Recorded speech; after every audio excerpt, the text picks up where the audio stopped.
Hello and welcome back.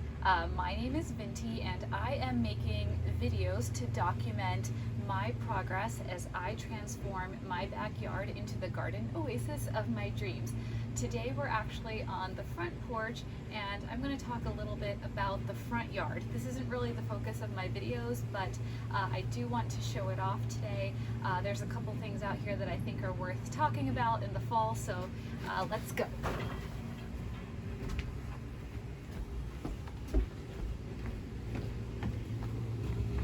So I actually want to start by talking about the landscaping that we have in front of the front porch. So when we moved here about 3 years ago, one of the very first things I did when we moved here, this whole our front yard was just kind of a mess. And what I did was plant these 3 boxwoods. They were tiny. They were each like this big. So they were each like these tiny little boxwoods. But the reason I did that is because I wanted a low maintenance evergreen plant, and I knew that they would eventually grow and fill in this whole area and kind of cover the front porch. And now 3 years later, that's exactly where we are. I'm so happy. I literally barely do anything to maintain this area. We mulch it maybe once a year, do a little bit of weeding, but otherwise this area is exactly how I want it to be.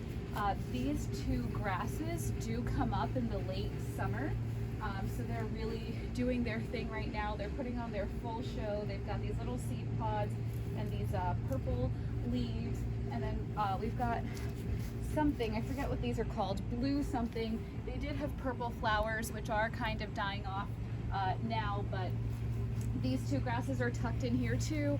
And then I think it was last summer we planted this magnolia bush. We had a Japanese fir here that it looked very pretty, but it kind of immediately died. It was a little bit too high maintenance. This is much more native. It has put on a good amount of height this season, this year. You can see where the stems are green. So just this year we've gotten about a foot on this magnolia bush. This magnolia bush will get about 15 feet high. We went for the bush as opposed to the tree because the bush does have a limited height. The tree would get a lot higher. So this just it just fits this corner beautifully. We didn't get that many magnolia flowers this year. We got a couple. And then we did have the seed pods that, this one is all dried out, but they do form the red seeds that then dry out. This would actually be like really beautiful and like some kind of flower arrangement if I did that kind of thing, which I don't. So again, spectacular, sort of very low maintenance front landscaping. And then we'll just take a look at the mailbox garden, just a small update. So my gladiola are pretty much spent at this point. I will come in soon and chop all these leaves off. So these violets right here in the front, these are weeds, but they do have like really pretty purple violet flowers on them. But I was like constantly pulling these up, and then eventually I was like, you know what, you win, and I'm actually just gonna make you part of the landscaping. So I do kind of keep them like contained, but these grow here naturally, and you can see that they do very, very well. They're still very green. This mum that I had, I think this is just about done.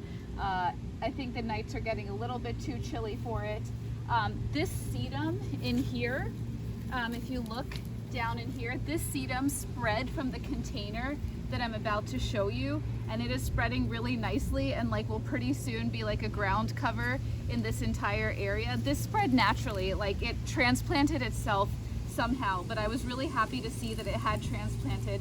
And it did have yellow flowers, which are now dried out, but it does have some color at some points. And then this is a sneezeweed bush. This is actually also one of the very first things that I planted when we moved here. The first year it was just like 1 stalk, so it was really small. It was like 1/10 of the size that it is now, and every year it comes back and it gets bigger and bigger. And I'm showing you this a little bit late. The flowers are completely spent at this time, but like early August usually, like you can see, I don't know if you need to come closer, but you can see how many like dried flowers are on here. This whole thing just turns like orange and it's just like ablaze with color. The flowers don't last very long, but again, this whole thing will kind of die back. I can actually like completely cut it once it dies, and it'll just grow again next year. So my mailbox garden has gotten like really established now, and I don't do much for this anymore. Like I'll pop in a couple annuals here and there, like the mums. This is another perennial right here. I'm pretty sure this is a dianthus. My mom told me this actually maintains its color, like even in the winter it stays this like very pretty, like I guess like pastel green. And then one more thing in the mailbox garden. So if you come to the back, there is actually a holly bush in here. So at the Philadelphia Flower Show every year, there's this one, it's Bartlett Tree Company. They give out like free plants. And so 2 years ago, sorry, I like see weeds while I'm here. But 2 years ago, they like gave this holly sprig. It was like this big, and it's grown very slowly, but it's very much like growing, doing well. When all of these die back, this will be remaining. Like eventually, this holly could be a very big bush dominating the back of this mailbox area. So I just had planted this in here. It will lose all its leaves in the winter, I believe, if I remember correctly. But it's been doing well. So that's like tucked in there. So like when the gladiolas do die, that's there like in the off season for the gladiolas basically. So of course it's fall, so we had to decorate for fall.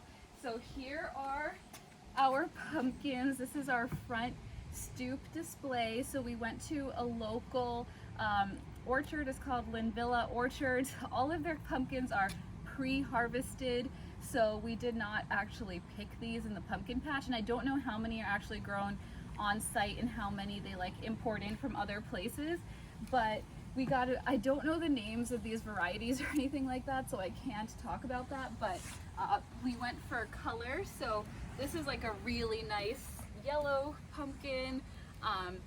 This is kind of like your standard orange, which might get carved later. This one we just loved. It looked so cool. This is like the statement centerpiece right here. And then I love the my daughter's like, why did you get the warty one? But I think it looks really cool. I just noticed this blemish. So this one might not last until Halloween, but so this is our front stoop Halloween display. And I will just mention, my friend came over last night. She is visiting from the West Coast, and I didn't realize that she's been watching my videos regularly. Hi, Megan. So she was at the front door. She's like, I wasn't sure if I was at the right house, but then I saw this purple plant and I remembered the purple plant from one of your videos, so I knew I was at the right place, and that made me feel really special. I do think that I do need to bring this in soon, because you can see it's not doing so well in some of the chillier nights. It was still flowering as of like earlier this week. It was still putting out flowers, but I do think I probably need to bring it in, because at night it's getting just a little bit chilly. And then here is my fall container. I talked about this in a video, I think just last week or the week before, but I had planted this lime coleus. It's already putting on some height and some width, and it's doing really great in this corner. The mums are also doing great. They're putting on more blooms, and I just love these two colors together. I think they're so pretty. The pansies I had put in, I think they will get there. I wish I had like just one more pansy plug right here, and then this would be perfect. But that's okay. These will fill in. They are putting on new blooms, so they're doing okay. These are the dianthus that were already here. I pulled out finally all the sedum that was like really stringy and stuff like that. Again, because I showed you in the mailbox garden, I have sedum still, and I just got this ornamental kale today at the garden center, so I just placed that ornamental kale right there. I think like you need this time of year an ornamental cabbage or kale to bring your like fall container display together. Again, if I wish I just had like one more flower plug right here and then this would be perfect, but I think overall I am actually like really happy with this. I'm leaving this. I know I should probably like pick these out, but I'm just leaving them. Probably after this video is over, my husband's gonna come and rip them out because that's how he is. But that is the fall container and the rest of the front yard. Let's show the whole effect, like the fall container, the pumpkin, like the whole like front stoop effect. I'm really happy with it. So like one thing I will say, where are you going? One thing I will say, like